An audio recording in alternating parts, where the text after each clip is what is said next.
குடும்ப வாழ்க்கையின் பிரச்சனைக்கு அடிப்படைகளில் ஒன்று. என் கணவனிடத்தில் என்ன இருக்கிறது, என் மனைவியிடத்தில் என்ன இருக்கிறது?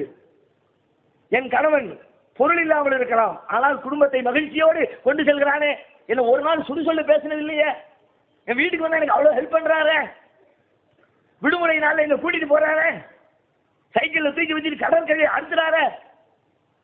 அதை நினைச்சு பாருங்க. அதை விட்டு இல்லாததையே தேடிக்கொண்டிருந்தால் ஒரு அருமையான வரலாற்று செய்தி. இருப்பதை நினைத்தால் மனித வாழ்க்கை எந்த அளவிற்கு மகத்துவம் பெறும் என்பதற்கு ஒரு அற்புதமான வரலாற்று செய்தி நபி இப்ராஹிம் அலைஹிஸ்ஸலாத்துடைய வரலாறு. இப்ராஹிம் அலைஹிஸ்ஸலாம் மனைவி மக்களை எல்லாம் காட்டுல கொண்டு விட்டுட்டாங்க. அதுக்கு பிறகு போனாங்க, நிறைய நடந்துச்சு. பிள்ளை அறுக்க போனாங்க, காபத்துல்லாஹ் கெட்ட போனாங்க. அப்படி எல்லாம் காலம் ஓடி ரொம்ப காலத்துக்கு பிறகு திரும்ப போறாங்க. இஸ்மாயில் நபி கல்யாணம் எல்லாம் முடிச்சு செட்டில் ஆயிட்டாங்க. வீட்டுல போய் இஸ்மாயில் நபி வீட்டுல போய் கேட்கிறாங்க, ஏமா இஸ்மாயில் இருக்காங்களா? அந்த வீட்டுல இருக்க வீட்டம்மாவுக்கு பொஞ்சாதிக்கு தெரியாது, இப்ராஹிம் நபியே தெரியாது. வெளியூர்ல இருக்கிறாங்க. இதுதான் நம்முடைய கணவருடைய தந்தை என்பது தெரியாது. வந்த உடனே இல்லையே அவங்க வேட்டைக்கு போயிருக்கா. அப்படியா, எப்படி இருக்கிய, உங்க வாழ்க்கைலாம் எப்படி போய்கிட்டு இருக்கு? என்னத்த வாழ்க்கை, வாழ்க்கையா செத்த வாழ்க்கை, ஒண்ணும் இல்ல, சந்தோஷம் இல்ல, நிம்மதி இல்ல. அப்படியா, என்னம்மா சாப்பாடுலாம் என்ன பண்றிய? என்னத்த சாப்பிடுங்கிறியா? ஏதோ போறா, வேட்டைக்கு போறா, போயிட்டு ஒரு கோழியை கொண்டு வருவா, ஒரு ஆட்டை கொண்டு வருவா, புறா கொண்டு வருவா. அதை சுட்டு தின்னுட்டு கிடக்க தண்ணியை குடிச்சுட்டு வெந்ததை திம்மோ வீதி வந்தா சாபம்னு ஏதோ காலம் ஓடுதுங்க. புலம்பி தள்ளிடுச்சு அந்த அம்மா. இப்ராஹிம் நபிக்கு தாங்கல. என்னடா இந்த பொம்பளை அல்லாஹ்வுடைய தூதருடைய மனைவி மாதிரி இல்லையே, அல்லாஹ் கொடுத்த வாழ்க்கையை சந்தோஷமா ஏத்துக்கணுமே, அதை விட்டு சந்தோஷம் இல்லைன்னு புலம்புத.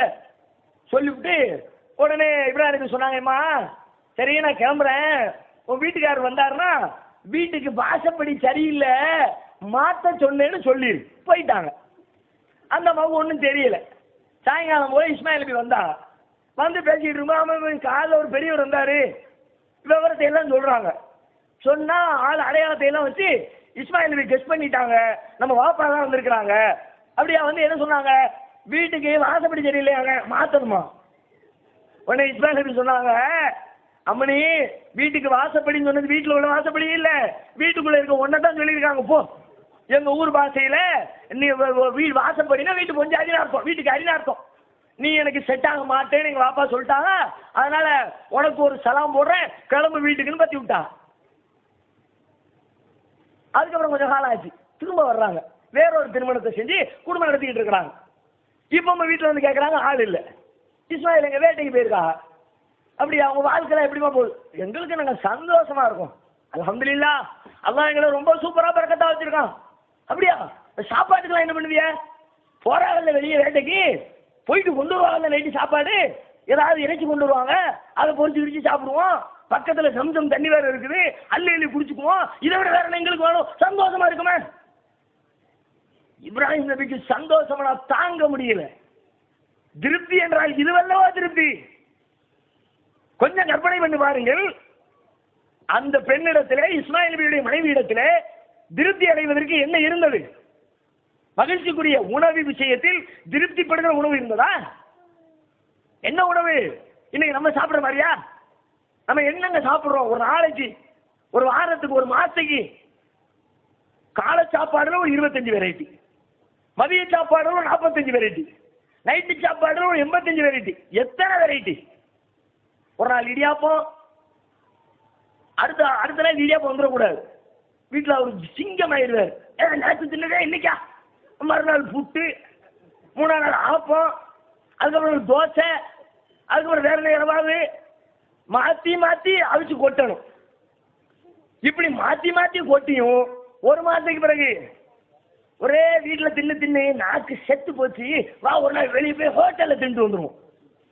என்ன அடுத்த நாக்கோ தெரியாது, போறதெல்லாம் வாங்கி உள்ள இத்தனைய தின்னுட்டும் சாப்பிடுறோமே, திங்கிறோமே. இத்தனை தின்றுக்கிறப்பா, அதைத்தானப்பா போன மாசம் தின்ன இந்த மாசம் தின்னதே திங்கிறா. அந்த அம்மா ஒரே ஒரு வெரைட்டி தானேங்க, வெரைட்டி கூட சொல்ல முடியாதுங்க, இறைச்சி மட்டும் தானே. இன்னைக்கு கூட இறைச்சின்னா ஒரு கோழிக்கறி இருக்குன்னு வச்சுக்கோமே, கோழி இறைச்சி இருந்துச்சுன்னா அதை 10 வெரைட்டி செய்ய முடியும். அதை பெப்பரில் பரட்டினா அது பெப்பர் ஃப்ரைன்றோம். அது வேற என்ன தேவையில்ல பரட்டினா மசாலா என்ன தேவை போட்டுருவோம். ஒரு சிக்கனை எடுத்து 9 கறி செய்ய முடியும். அன்னைக்கு கோழி வந்துச்சா ஆடு வந்துச்சா நெருப்புல போட்டு சுட்டு திங்க, இவ்வளவுதான். ஒரே ஒரு இறைச்சி இருக்கிறது, அதை சுட்டு திங்கக்கூடிய உணவு இருக்கிறது, அதுபோல தண்ணீர் இருக்கிறது. தண்ணீர் உணவு பட்டத்தில் சேர்க்க முடியாது, சாப்பிட்டு குடிக்கிறதான தண்ணி, சாப்பாட்டோடு சேர்ந்த தண்ணி. ஒரே ஒரு இறைச்சியை மட்டும் வைத்துக் கொண்டு எங்களுக்கு என்ன குறை, நாங்கள் நன்றாக இருக்கிறோமே, மகிழ்ச்சியாக சாப்பிடுகிறோமே என்று இஸ்மாயில் நபியுடைய மனைவி சொன்ன வார்த்தையை கேட்டுவிட்டு இப்ராஹிம் அலைஹிஸ்ஸலாத்துடைய உள்ளம் பூரித்து போகிறது. அல்லாஹ்விடத்திலே கையேந்துகிறார்கள். அல்லாஹும்ம பாரிக் லஹும் ஃபில் லஹ்மி வல் மா. இறைவா, இவர்களுக்கு நீ வழங்கி இருப்பது 2, ஒன்று இறைச்சி, மற்றொன்று தண்ணீர். அந்த இறைச்சியிலும் அந்த தண்ணீரிலும் உன்னுடைய அருள் வளத்தை பொழிந்திட அல்லாஹ் துஆ செஞ்சுட்டு போயிட்டாங்க. சும்மா போகல, போகும்போது சொல்லிட்டு போனாங்க, இஸ்மாயில் வந்தாங்கன்னா வாசப்படி நல்லா இருக்குது, மாத்திர வேண்டான்னு சொன்னேன்னு சொல்லுமா, போயிட்டாங்க. இப்ராஹிம் அலைஹிஸ்ஸலாம் பிரார்த்தனை செய்தார்களே, இறைவா தண்ணீரிலும் இறைச்சியிலும் பரக்கத்தை கொடு என்று. அந்த பரக்கத்தை இன்றைக்கு அரபுலமும் கண்களுக்கு எதிராக கண்டு அனுபவித்துக் கொண்டிருக்கிறது. அங்கே அந்த ஜம்சம் தண்ணீரில் செய்யப்பட்டிருக்கிற பரக்கத் உலகத்தில் வேறு எந்த கிணற்றிலாவது இருக்கிறதா? எவ்வளவு பரக்கத்! எடுக்கப்படுகிற தண்ணீரின் அளவு கொஞ்சமா? ஒவ்வொரு நாட்களும் ஒவ்வொரு மாதமும் ஹஜ்ஜுடைய மாதம் வந்துவிட்டால் 50 லட்சம் 60 லட்சம் 70 லட்சம் பேர் ஒரே நேரத்திலே குழுவி தண்ணீரை அள்ளி பருகி செல்லுகிறவர்கள் எல்லாம் கேன்களில் அள்ளிக்கொண்டு இப்படிப்பட்ட அமுத சுரபியாக ஒரே ஒரு கிணறு உலகத்திலே உண்டா? இந்த பாக்கியம் உலகத்திற்கு இன்றைக்கு ஹஜ்ஜுக்கு சென்று வருகிறவர்கள் எல்லாம் ஜம்சமை தண்ணி கொண்டு வந்து அதை அருந்துகிற பாக்கியம் நமக்கு கிடைத்தது எதனால்? இப்ராஹிம் நபியுடைய பிரார்த்தனையினால். அந்த பிரார்த்தனை எதற்கு கிடைத்தது? இஸ்மாயில் நபியுடைய மனைவியின் மன திருப்தியினால் கிடைத்தது. அவங்க புருஷனை குறை சொல்லல, மூத்த புஞ்சாதி மாதிரி பட்டியல் வாசிக்கல, எல்லாரும் மனுஷன் உட்கார்ந்துக்கிட்டு வெளியே போய் 4 இடத்துல சம்பாதிக்கிற அப்படியெல்லாம் சொல்லல. என் கணவர் என்ன கொண்டு வருகிறாரோ அது எனக்கு பெரிது.